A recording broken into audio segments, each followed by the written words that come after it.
Bonsoir et bienvenue dans notre émission Quiproquo. Ce soir, j'ai l'honneur et le plaisir de recevoir Benjamin Moulin. Benjamin Moulin est champion du monde de chasse sous-marine en milieu urbain. Plusieurs fois titré, il représente d'ailleurs cette année la France aux Jeux Olympiques. À ma gauche, François Beauchatron. François Beauchatron est un éminent professeur qui participe à des recherches sur la poissonnerie en ruelles, boulevards et squares aussi, je pense. Vous avez écrit notamment plusieurs ouvrages à ce sujet. Je vais en citer quelques-uns avec votre permission, bien sûr. Poisson sans écailles, magnifique ouvrage qui a été longtemps mon livre de chevet. Ruelle et girelle, best-seller.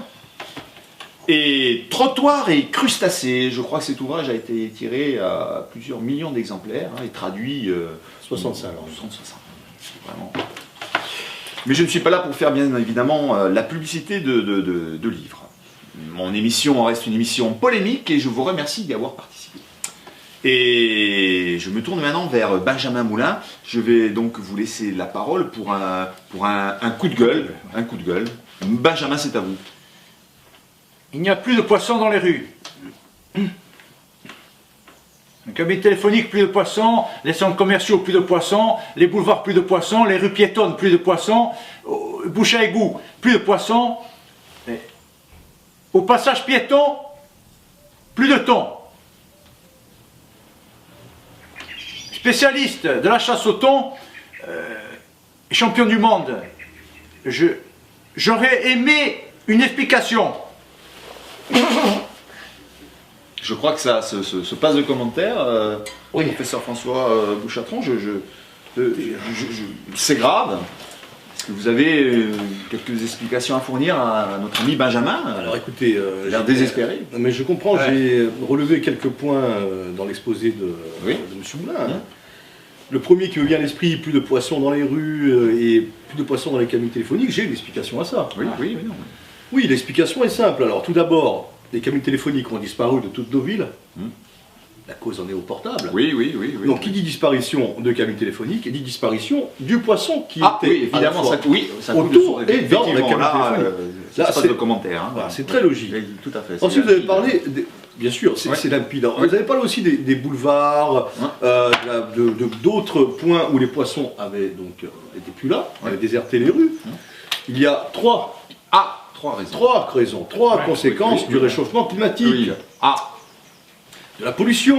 Oui, c'est vrai. Et de la bétonisation. Exact, oui, on peut s'en rendre compte, c'est vrai. Qui a fait disparaître dans les poissons, dans les jardins d'enfants. Tout à fait. Le sable a été remplacé par le ciment. Oui. Les poissons. Alors, autre point. Donc, c'est fini, on ne pêche plus, c'est fini. Attendez, il y a d'autres. Vous avez évoqué aussi le thon. Le thon. Au passage piéton, il n'y a plus de thon. Je suis assez étonné, M. Moulin, puisque vous êtes pêcheur professionnel depuis au moins combien? Depuis l'enfance. Mais écoutez, ça, vous avez bien 20 ans de chasse. Mais non plus, mais c'est pas là le problème. Alors, je suis étonné que vous posiez la question, l'explication au niveau du thon et le passage piéton. Mais c'est simple. L'explication est logique, elle est simple. Le thon, je vous le dis, le thon traverse en dehors des passages piétons. Alors depuis bien longtemps. Effectivement, tout est clair. Évidemment, tout c'est clair, mais qu'est-ce que je vous dise? C'est comme ça. Oui. Mais vous qui êtes spécialiste, à part les livres, là, on ne vous voit pas sur le terrain, monsieur. Même on ne vous voit jamais, monsieur. On vous dit ça. On ne vous voit jamais. Non. Alors écoutez, c'est simple. Déjà, je sens une espèce d'agressivité. Non, à mon égard. je ne suis pas agressif. Non, mais je vais lui répondre très facilement. Mes collègues et moi, mes collègues de l'Institut, nous sommes sur le terrain. Et nous voyons ce qui se passe. Très dur à dire. La désertification du poisson dans les rues. Écoutez, forcément, on va recentrer le débat. Comment pouvez-vous aider notre ami Benjamin Moulin à chasser, puisqu'il ne peut plus chasser. Avez-vous dans vos livres, avant que M. Moulin ne m'agresse, et vous-même peut-être un peu. Non, pas du tout. Je vois bien. Je sens bien que M. Benjamin Moulin n'a pas réponse. Il est là dans l'attente. Alors c'est ça. Nous avons travaillé sur un projet, mes collègues et moi, de lâchage de thon en montagne. Attendez, je suis un chasseur. Vous allez me lancer du thon comme ça devant la gueule, je chasse quoi? La montagne ne remplacera jamais le milieu urbain. Monsieur François Beauchatron, c'est un peu léger comme explication. Je dirais que c'est un peu comme ça. Mais non, il faut tout le monde doit s'adapter. De l'espèce à l'homme. Et je dirais même de l'homme à l'espèce. Mais c'est plus naturel. Je suis impartial. C'est pas naturel. Je suis impartial. Moi, j'ai ma petite idée.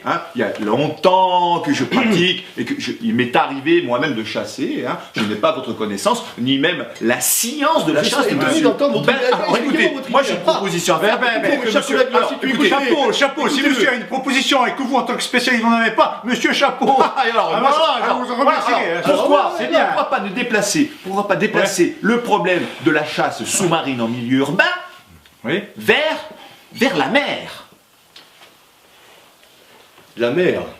Attendez, je vais le noter là, c'est stupéfiant ce que vous avez lancé comme idée. Dans vos livres. C'est stupéfiant. Alors attendez, là j'ai un spécialiste, soi-disant spécialiste.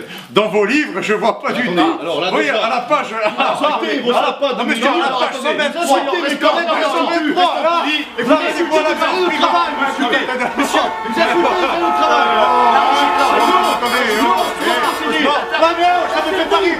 C'est bon, ça me regarde là.